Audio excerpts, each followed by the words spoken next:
السلام علیکم ورحمۃ اللہ وبرکاتہ۔ الحمدللہ رب العالمین والصلاة والسلام علی اشرف الانبیاء والمرسلین نبینا محمد وعلی آلہ وصحبہ اجمعین ومن تبعہم بإحسان الی یوم الدین، اما بعد۔ قال النبی صلی اللہ علیہ وسلم: من یرد اللہ بہ خیرا یفقہہ فی الدین۔ مشاہدین کرام، آج کا یہ درس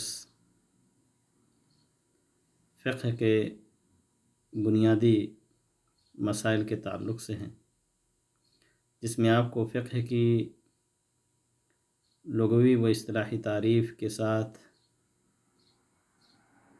فقہ کے اہم مصادر، شرعی احکام کے اقسام اور اس سے متعلق دوسری چیزیں انشاءاللہ بتلائی جائیں گی۔ اللہ کے رسول صلی اللہ علیہ وسلم کی جو حدیث آپ کے سامنے پڑھی گئی، صحیح بخاری اور مسلم کی حدیث ہے۔ اللہ کے رسول صلی اللہ علیہ وسلم فرماتے ہیں کہ اللہ تعالیٰ جس کے ساتھ بھی خیر کا ارادہ کرتا ہے اسے دین کی سمجھ عطا کرتا ہے۔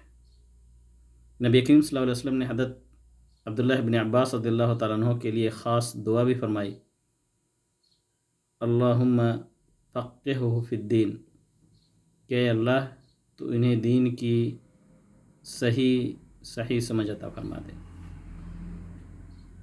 فقہ لغت کے اندر فہم کو کہتے ہیں، سمجھ کو کہتے ہیں۔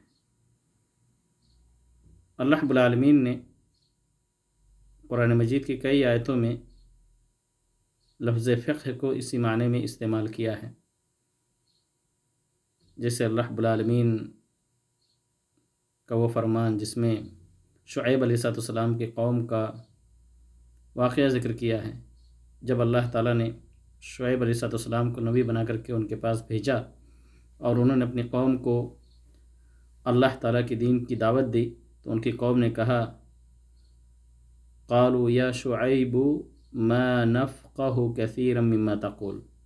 ما نفقہ یعنی ما نفہم، اے شعیب ہم آپ کی اکثر باتیں نہیں سمجھتے ہیں۔ اسی طریقے سے اللہ رب العالمین نے قرآن مجید کی ایک دوسری آیت کے اندر ذکر کیا ہے، جس میں اللہ تعالیٰ نے بیان کیا ہے کہ کائنات کی ساری چیزیں اللہ تعالیٰ کی تسبیح بیان کرتی ہیں۔ پھر اللہ تعالیٰ کہتا ہے کہ وَلَكِن لَا تَفْقَهُونَ تَسْبِيحَهُمْ، لا تفقہون یعنی لا تفہمون، لیکن آپ ان کی تسبیح کو نہیں سمجھ سکتے، چاہے وہ چرند پرند ہوں یا اسی طریقے سے دوسری چیزیں، درخت، پیڑ پودے، نباتات، جمادات جتنی بھی ہیں، سب اللہ رب العالمین کی تسبیح بیان کرتی ہیں، لیکن ہم نہیں سمجھ سکتے کیونکہ ہمارے سمجھنے کی، سننے کی استطاعت نہیں ہے۔ فقہ کی اصطلاحی تعریف جو فقہ کی کتابوں کے اندر بیان کی جاتی ہے، مختلف علماء نے ذکر کیا ہے، وہ یہ ہے کہ العلم بالاحکام الشرعیۃ العملیہ المکتسبہ من ادلتها التفصیلیہ، یعنی شرعی احکام کا علم جس کا تعلق عمل سے ہو اور وہ تفصیلی دلائل کے ذریعے سے ہمیں اور آپ کو معلوم ہوتا ہے، یعنی وہ شرعی احکام جس کا تعلق عمل سے ہو۔ پتہ چلا کہ اس فقہ کے اندر علمی احکام سے، جس کو عقائد کہتے ہیں، اس سے گفتگو نہیں ہوتی، بلکہ مکمل طور سے گفتگو شرعی اعمال کے تعلق سے ہوتی ہے، جس کا تعلق بندے کے اپنے پریکٹیکل عمل سے ہے، چاہے وہ عمل وہ اللہ رب العالمین کے لیے ادا کرنے والا ہو، جیسے نماز، روزے، حج، زکوٰۃ، یا جس کو ہم حقوق اللہ کہتے ہیں، یا اس کا تعلق بندوں کے حقوق سے ہو، جس میں بہت ساری چیزیں داخل ہیں، عہد و پیمان ہے، اسی طریقے سے خرید و فروخت ہے، شادی بیاہ، طلاق، نکاح، جرائم اور کورٹ کچہری کے اندر جو معاملات ہیں، یہ سب کے سب اس کے اندر داخل ہیں۔ ایسے ہی مسلمان ملکوں کا غیر مسلم ممالک سے یا مسلم ممالک کے درمیان جو عہد و پیمان ہیں، کس طریقے سے ان کے تعلقات قائم ہوں، ایک مسلمان غیر مسلم کے ساتھ کیسے تعلق قائم کرے، کیا ایک دوسرے کے درمیان کس طرح کے معاملات ہوں، ان ساری چیزوں پر گفتگو ہوتی ہے فقہ کے اندر۔ فقہ کے اندر عملی طور پہ گفتگو کی جاتی ہے، جن کا تعلق اعمال سے ہے، نہ کہ عقائد سے۔ فقہ کے 4 اہم مصادر ہیں: قرآن، سنت، اجماع اور قیاس۔ یہ اہم اور بنیادی مصادر ہیں، جس کا ذکر اللہ رب العالمین نے قرآن مجید کی ایک آیت کے اندر کیا ہے، جس کو ہم بار بار سنتے اور پڑھتے بھی ہیں۔ اعوذ باللہ من الشیطان الرجیم، بسم اللہ الرحمن الرحیم، یا ایھا الذین آمنوا اطیعوا اللہ واطیعوا الرسول واولی الامر منکم فإن تنازعتم فی شیء فردوہ الی اللہ والرسول۔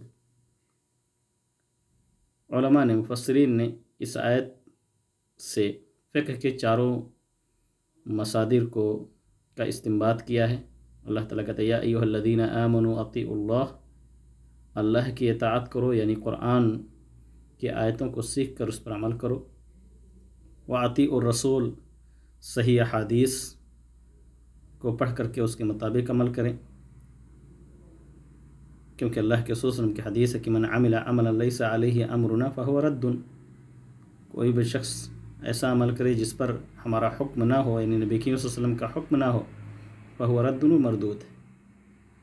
تو اطیعوا اللہ قرآن، اطیعوا الرسول سنت رسول، یعنی نبی کریم صلی اللہ علیہ وسلم کی صحیح احادیث، و اولی الامر منکم، اولو الامر کی اطاعت۔ اس سے علماء نے اجماع ثابت کیا ہے، اس سے مراد اجماع ہے، جیسا کہ اجماع کی تعریف بھی کیا جاتا ہے کہ اتفاق اور اتحاد، اور اس کی اصطلاحی تعریف کی جاتی ہے کہ اللہ کے رسول صلی اللہ علیہ وسلم کی وفات کے بعد کسی بھی شرعی حکم پر تمام علماء مجتہدین کا متفق ہو جانا، یہ اجماع ہے، اور یہی اللہ تعالیٰ کہتا ہے وَأُولِي الْأَمْرِ مِنْكُمْ فَإِن تَنَازَعْتُمْ فِي شَيْءٍ فَرُدُّوهُ إِلَى اللَّهِ وَالرَّسُولِ، اگر اختلاف ہو کسی چیز کے اندر، کسی شرعی حکم میں اگر باہم تنازع ہو جائے، فَرُدُّوهُ إِلَى اللَّهِ وَالرَّسُولِ، تو اللہ اور اس کے رسول کی طرف لوٹا دو۔ اس سے علماء نے قیاس کو ثابت کیا ہے، اور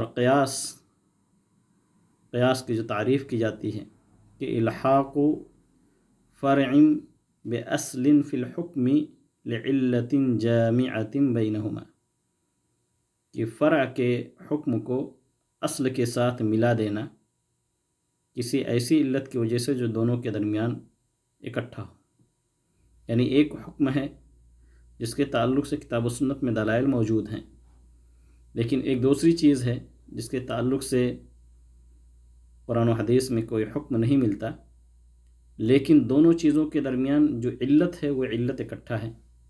مثال کے طور پر جیسے شراب کی حرمت کو اللہ رب العالمین نے قرآن مجید میں ثابت کیا ہے، ذکر کیا ہے، احادیث بھی بے شمار ہیں اس کے تعلق سے، لیکن چرس، گانجے یا اس طرح کی اور دوسری جو نشہ آور چیزیں ہیں، یا ہیروئن اور بہت ساری چیزیں استعمال کی جاتی ہیں نشے کے طور پر، یہ ساری کی ساری چیزیں ایسی ہیں جس پر کتاب و سنت کے اندر کوئی واضح دلیل نہیں ہے، لیکن ہم ان تمام چیزوں کے احکام کو، ان تمام چیزوں کے حکم کو وہی حکم دیں گے جو شراب کی حرمت کا ہے، یعنی حرام ہے، کیونکہ علت دونوں کے درمیان ایک ہی پائی جاتی ہے۔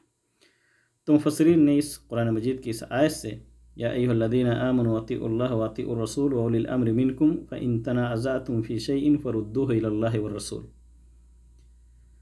اس آیت سے مفسرین نے، علماء نے فقہ کے 4 مصادر کو ثابت کیا ہے، جیسا کہ ذکر کیا گیا۔ تو قرآن، سنت، اجماع اور قیاس۔ قرآن و سنت یہ اصل مصدر ہیں اور اجماع اور قیاس یہ دونوں فرع ہیں جو انہی دونوں اصل کی طرف لوٹتے ہیں، کیونکہ اجماع بھی بغیر دلیل کے کسی بات پر مجتہدین کا، علماء مجتہدین کا اکٹھا ہونا ناممکن ہے۔ اور یہی وجہ ہے کہ آپ دیکھیں گے کہ اجماع نماز کی فرضیت میں بھی ہے، وضو کے شرط ہونے پر، روزے کی فرضیت پر، حج کی فرضیت پہ، یہ سارے بالکل واضح ہر مسلمان جانتا ہے، لیکن علماء امت نے اس پر بھی اجماع کیا۔ اس کے علاوہ اور بھی مسائل ہیں جو کتاب و سنت سے ثابت ہیں، اس پر علماء کا اجماع ہے۔ اور اسی طریقے سے قیاس بھی اگر دیکھا جائے تو فرع کے حکم کو اصل کی طرف لوٹایا جاتا ہے۔ تو یہ فقہ کے مصادر ہوئے۔ علم فقہ کا سیکھنا بہت ہی مفید ہے اس ناحیے سے کہ جب بندہ دین کا تفقہ، دین کی فقہ حاصل کرے گا تو اس کے لیے عمل کرنا آسان ہو جائے گا۔ بسا اوقات دین کے بعض امور کا سیکھنا ایک مسلمان کے اوپر واجب بھی ہے۔ مثال کے طور پر وضو کے احکام، نماز کے احکام، روزے کے احکام، زکوٰۃ کے احکام، جو فرائض ہیں، واجبات ہیں، ان کے احکام کو سیکھنا بہت ضروری ہے، کیونکہ اگر آدمی نہیں سیکھے گا تو عمل کرنا اس کے لیے مشکل ہے، عمل نہیں کر سکتا۔ تو ما لا یتم الواجب الا به فهو واجب، جو واجب، جو فرض آپ کی پوری ہی نہ ہو بغیر اس چیز کے ذریعے سے جس کا سیکھنا آپ کے لیے ضروری ہے، تو اس کا سیکھنا بھی واجب ہے۔ تو واجب جس سے پوری ہو اس چیز کا سیکھنا بھی واجب ہی ہے۔ تو یہ فقہ کا، دین کے فقہ کا علم بہت ہی اہم ہے۔ ہر مسلمان کے لیے اتنا تو سیکھنا ضروری ہے جس سے وہ اللہ رب العالمین کے حقوق کو ادا کر سکے، بندوں کے حقوق کو ادا کر سکے، اپنے اور اللہ تعالیٰ کے مابین جو تعلق ہے اس کو مضبوط کر سکے، اور بندوں کے حقوق کا بھی خیال رکھ سکے۔ یہ وجہ کہ احادیث کے اندر، کئی احادیث میں ہمیں اور آپ کو دین سیکھنے کی ترغیب دی گئی ہے۔ یہاں تک کہ حضرت انس رضی اللہ تعالیٰ عنہ کی جو حدیث ہے کہ طلب العلم فریضۃ علی کل مسلم، کہ علم سیکھنا ہر مسلمان کے اوپر فرض ہے، اسے بھی علماء نے محمول کیا ہے کہ واجبات، فرائض، محرمات، ان ساری چیزوں کے تعلق سے علم حاصل کرنا یہ اس حدیث کے اندر داخل ہے۔ آخری چیز جو ہے آج کے درس کی وہ یہ ہے کہ ہم احکام جو اللہ رب العالمین کے ہیں، ان احکام کے تعلق سے جو آیات اور احادیث ہیں، ان احکام کو 5 اہم بنیادی قسموں کے اندر تقسیم کر سکتے ہیں۔ یعنی اگر کہا جائے تو شرعی احکام کی 5 قسمیں ہیں۔ ایک ہے واجب، جسے فرض بھی کہتے ہیں، لازم بھی کہا جاتا ہے، حتمی ہم کہتے ہیں کہ یہ چیز ہمارے اوپر حتمی طور پر عائد ہوتی ہے، یعنی فرض ہوتی ہے۔ فرض کس کو کہتے ہیں؟ جس کو شارع نے لازمی طور پر جس کا ہم سے اور آپ سے مطالبہ کیا ہو، یعنی ہمارے لیے کرنا اس کا ضروری ہو۔ اور اسی طریقے سے فرض یا واجب کے بارے میں کہا جاتا ہے کہ ما یثاب فاعلہ ویعاقب تارکہ، کہ جس کے کرنے والے کو ثواب دیا جائے اور چھوڑنے والے کو سزا دی جائے۔ اس میں تمام فرائض اور واجبات داخل ہیں، جیسے نماز، فرض نمازیں، یا اسی طریقے سے وضو کی تعلیم، شرائط، روزے، حج، زکوٰۃ، جو صاحب استطاعت ہیں ان سب کے اوپر یہ فرائض ہیں، واجبات۔ اس کے بالکل اپوزٹ ہے حرام۔ حرام کہتے ہیں کہ ما یثاب تارکہ، کہ جس کے چھوڑنے والے کو ثواب دیا جائے، چھوڑنے والے کو ثواب دیا جائے، ویعاقب فاعلہ، اور کرنے والے کو سزا دی جائے۔ یعنی اگر کوئی شخص اس کے قریب جائے، اس کو کرے تو اسے گناہ ملے، اور اگر چھوڑے تو ثواب ملے، جیسے چوری ہے، بدکاری ہے، غیبت ہے، چغلخوری ہے، اس طرح کے جتنے محرمات ہیں سب کے سب اس کے اندر داخل ہیں۔ تو واجب کا بالکل ہی اپوزٹ حرام ہے۔ حرام چیزوں سے بچنا ایسی ہی ضروری ہے جیسے واجب کو ادا کرنا ہمارے لیے ضروری ہے۔ تیسری چیز ہے مندوب، جسے مستحب بھی کہا جاتا ہے، نفل بھی کہا جاتا ہے، جس کے کرنے والے کو ثواب دیا جائے۔ شارع نے اس کے کرنے کا حکم لازمی طور پر نہ دیا ہو، بلکہ اس کا کرنا مستحب ہے۔ ما یثاب فاعلہ ولا یعاقب تارکہ، جس کے کرنے والے کو تو ثواب ملے لیکن چھوڑنے والے کو کوئی سزا نہ ملے۔ اس میں تمام کے تمام نفلی عبادات ہیں، چاہے وہ نفلی نمازیں ہوں، نفلی روزے ہوں، یہ سب اس کے اندر داخل ہیں۔ سنن مؤکدہ ہو، سنن رواتب جسے کہا جاتا ہے، یا اور جتنے بھی نفلی عبادات ہیں وہ سب کے سب اس میں شامل ہیں۔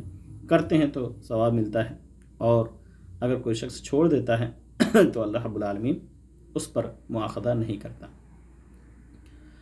اور چوتھی چیز ہے مکروہ، جس کے چھوڑنے والے کو ثواب ملے اور کرنے والے کا مواخذہ نہ کیا جائے۔ بہت ساری مکروہ چیزیں حدیث کے اندر، مثال کے طور پر عشاء کے بعد گفتگو کرنے سے منع کیا گیا ہے، لیکن اگر کوئی شخص گفتگو کر لیتا ہے تو یہ حرام نہیں ہے، اللہ رب العالمین مواخذہ نہیں کرے گا۔ لیکن اگر کوئی شخص چھوڑتا ہے اور ان حدیث کو سامنے رکھ کر کے اس پر عمل کرنے کی کوشش کرتا ہے کہ عشاء کے بعد جب اسے کوئی حاجت نہیں ہے تو گفتگو سے پرہیز کرے گا، تو ظاہر سی بات ہے اسے ثواب ملے گا۔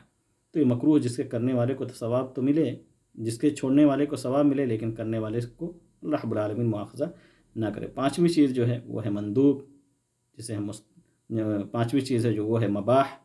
مباح یعنی جس کا کرنا اور چھوڑنا دونوں برابر ہو، جیسے مثال کے طور پر کھانا پینا سونا، یا اسی طریقے سے خرید و فروخت کرنا یا سیر و تفریح کرنا۔